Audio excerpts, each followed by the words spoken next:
Bom dia, a graça e a paz do Senhor Jesus seja sobre a sua vida, meu irmão. Nós veremos hoje Miqueias capítulo 4, ele tem apenas 13 versículos. A lei vindo de Sião, a palavra do Senhor de Jerusalém. Estamos vendo o 11º livro, Miqueias, dos últimos 17 livros do Antigo Testamento, que são os livros proféticos, os quais podem ser divididos em livro dos profetas maiores e livro dos profetas menores. Nós estamos vendo os livros dos profetas menores e estamos vendo o Miqueias, que tem 7 capítulos. Eu sou o pastor Daniel Deusdete da Igreja Os Semeadores, semeando mensagem de vida para o seu coração. Todos os dias aqui com a palavra de Deus. Abra aí a sua Bíblia no capítulo 4, faça uma leitura prévia. Se preferir, entre no nosso blog site jamaisdesista.com.br, onde você vai encontrar o texto escrito dessa narrativa. Miqueias é apresentado como um profeta que falava com a autoridade dada pelo Senhor. Não existe nada melhor do que você ter autoridade naquilo que você fala. A palavra do Senhor veio a ele nos dias de Jotão, de Acás, de Ezequias, reis de Judá, no qual ele viu uma que era sobre Samaria e Jerusalém. Ele viu essa revelação sobrenatural, visão ou audição interior. O julgamento dos líderes e a restauração futura em continuação. Como já falamos, Deus anunciou castigar tanto Judá como Jerusalém, com derrota e exílio, pois os seus líderes eram muito corruptos, mas um dia ambas seriam restauradas. Também nós fizemos algumas divisões, e nós estamos vendo a parte D, Sião será exaltada. Dos versos 1 ao 5 deste capítulo, veremos Sião sendo exaltada. Miqueias anunciou que o exílio após a destruição de Jerusalém levaria a uma grande restauração da cidade e do seu povo. O oráculo tem 3 partes.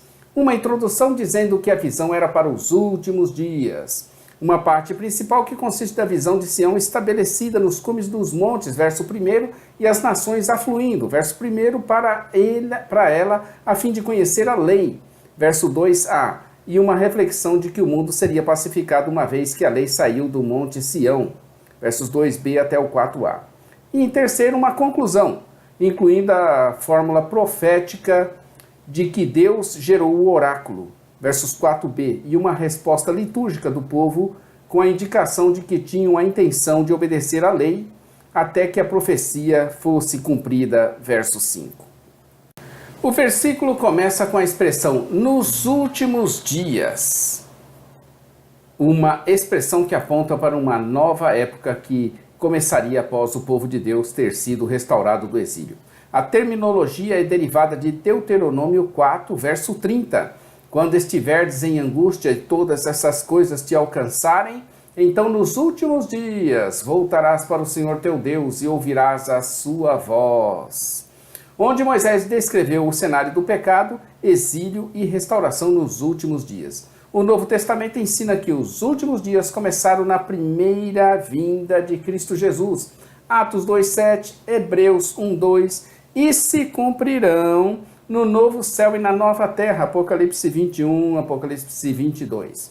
Estando nós no século 21, que nós estamos aí no ano de 2018, onde eu estou gravando esse vídeo, no mês de setembro, cremos que os últimos dias estão de fato chegando ao seu clímax, a volta do Senhor Jesus Cristo.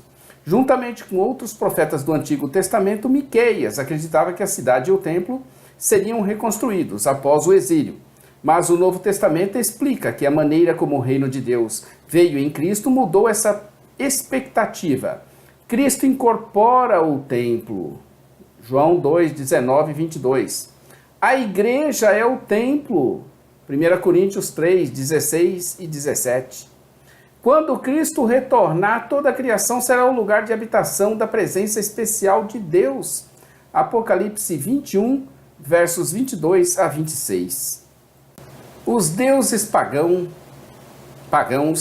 tinham montanhas sagradas como templos. Ao ser elevado acima deles, Deus associado ao Monte Sião seria estabelecido como verdadeiro Deus entre as nações. Miqueias expressa nos versos de 1 a 4 como seria isso nos últimos dias. Repare, o monte do templo do Senhor seria estabelecido como o principal entre os montes. Ele se elevaria acima das colinas, quero dizer, e os povos a ele acorreriam. Muitas nações viriam dizendo: venham, subamos ao monte do Senhor, ao templo do Deus de Jacó. Ele nos ensinaria os seus caminhos para que pudéssemos andar nas suas veredas. A lei viria de Sião, a palavra do Senhor de Jerusalém. Ele julgaria entre muitos povos e resolveria contendas entre nações poderosas e distantes. Das suas espadas fariam arados e das suas lanças foices. Nenhuma nação ergueria a espada contra outra e não aprenderiam mais a guerra. Todo homem poderia sentar-se debaixo da sua videira e debaixo da sua figueira, e ninguém os incomodaria, pois assim falou o Senhor dos Exércitos. O fato era que cada nação andava à sua maneira, conforme os seus deuses que não são deuses, e continuarão a andar assim. No entanto, o povo de Deus seria diferente e andaria no nome do Senhor, nosso Deus, para sempre. Verso 5. Parte E. A força futura do remanescente. Nos versos 6 e 7, veremos a força futura do remanescente. Destruição e exílio enfraqueceriam o remanescente, mas ele seria fortalecido quando a restauração ocorresse. Ao se referir a esse templo, ele usa a expressão naquele dia. Verso 6. Provavelmente este o dia do Senhor, o dia no qual Deus intervém para estabelecer o seu reino sobre os seus inimigos e abençoar o seu povo com a vitória. A promessa envolve os remanescentes, envolvendo os que tropeçavam e estavam dispersos. Deles, ele faria uma nação forte. Esse restante do capítulo 2, verso 12, que sobreviveu à invasão de Senaqueribe, também sobreviveria ao exílio babilônico. Essa poderosa nação, ou nação forte, seria formada por aqueles que retornaram do exílio em 539 a.C., e que nunca experimentaram esse fortalecimento, pois continuaram em pecado. Quando Cristo veio, no entanto, ele estabeleceu a sua igreja como uma nação invencível. Mateus 16, 18, Pedro 2, 9 e 10. Esse é um mistério incrível que os judeus até agora não perceberam entre Deus, Cristo e a igreja. O seu povo agora não é mais aquele povo que somente lhe deu o trabalho e foi reprovado por ter crucificado o Messias e estar hoje aguardando outro. Mas o seu povo atual é a igreja, o seu corpo. Parte é o futuro domínio de Sião. No verso 8, vemos que o domínio será de Sião. Miqueias previu que Jerusalém se tornaria uma forte torre fortificada após o exílio, mas o pecado contínuo daqueles que haviam retornado adiou a conclusão dessa promessa até que se cumpra o reino de Cristo na descida da celestial Jerusalém, no novo céu e na nova terra, Apocalipse 21, versos 1 e 2. Cremos, que pelos sinais que se veem, esse dia se aproxima veloz. Parte G, a aflição de Sião e a salvação futura. Dos versos 9 ao 13, incluindo este capítulo, veremos a aflição de Sião e a sua salvação futura. Conforme estamos vendo, a Bíblia de Estudo de Genebra, adquira aí pela Semeadores, www.semeadores.com.br. Miqueias reconheceu a dor dos habitantes de Jerusalém e iriam experimentar na destruição e no exílio que estava por vir. Mas ele os assegurou de que a salvação viria em seguida. Esse oráculo descreve o plano de Deus para a atual aflição de Israel. O agora, nos versos 9 e 11, para trazer salvação gloriosa do exílio babilônico para a libertação, versos 9 a 12. No verso 9, o seu conselheiro morreu e a dor era muito forte, como a mulher em trabalho de parto. Isso indicava que Jerusalém seria abandonada sem um rei. É possível que Miqueias tivesse em mente o Senhor como o rei que abandonaria a cidade.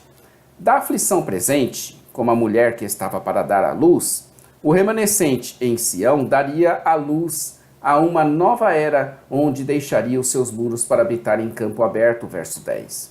Claramente, então, é dito que ele iria para a Babilônia. Não deveria surpreender o fato de Miqueias ter antecipado um exílio para a Babilônia. Isaías anunciou a Ezequias que os tesouros de Jerusalém seriam levados para a Babilônia devido à infidelidade a Deus. Isaías 39, versos 5 a 7. Uma vez que a ameaça assíria foi evitada, Miqueias focou os seus julgamentos proféticos na ameaça do exílio babilônico, ou seus oráculos que originalmente tinham foco na Assíria foram reaplicados a essa nova ameaça. Miqueias capítulo 4, verso 1. Mas nos últimos dias acontecerá. que o monte da casa do Senhor será estabelecido como o mais alto dos montes, e se exalçará sobre os outeiros, e a ele concorram os povos. O verso 13, levanta-te e debulha, ó filha de Sião, porque eu farei de ferro o teu chifre, e de bronze as tuas unhas, e esmiuçarás a muitos povos, e dedicarás o seu ganho ao Senhor, e os seus bens ao Senhor de toda a terra. As outras nações exultariam exclamando que Sião seria profanada diante dos seus olhos, sem entenderem que isso vinha do Senhor e que era seu plano e também o seu propósito. O Senhor estava juntando os feixes na sua eira, onde ocorreria o preparo do seu povo para uma nova era. A promessa estava sendo dada a Sião, que levantaria e debulharia as outras nações na eira do Senhor e consagraria ao Senhor todos os ganhos ilícitos dela, e as suas riquezas todas seriam entregues ao soberano Deus de toda a terra. Verso 13. Amanhã estaremos aqui com o capítulo de número 5, Miqueias, capítulo 5, versos de 1 a 15, Belém, a terra natalícia do grande rei.